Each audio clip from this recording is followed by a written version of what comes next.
তো তুমি কি করতেছো আমি তো দেখতেছি না, সেখানে তুমি লাইভ করতেছো না একটা রুমের মধ্যে কি করতেছো আমি তো জানি না। মানে এই যে এই লজ্জাজনক একটা কথা যেটা খুব বেশি হার্ট করে, এটা সে মেয়েগুলো বুঝতে পারবে যে এটা অ্যাকচুয়ালি কেমন পেইনফুল।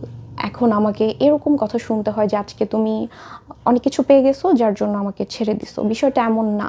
আমি সুমাইয়া কবির হিসেবে পরিচিত ছিলাম, আমি কিন্তু খুব ভাইরাল পারসন না, বা ভাইরাল হয়ে আমি ইন্ডাস্ট্রিতে আসি নাই। আমি হচ্ছে আমার কাজ দিয়ে ভাইরাল হয়েছি। অনেকে আছে না যে ভাইরাল হয়ে কাজ করতে আসে, বাট আমি এরকম একটা পার্সন যে হচ্ছে কাজে এসে ভাইরাল হয়েছি।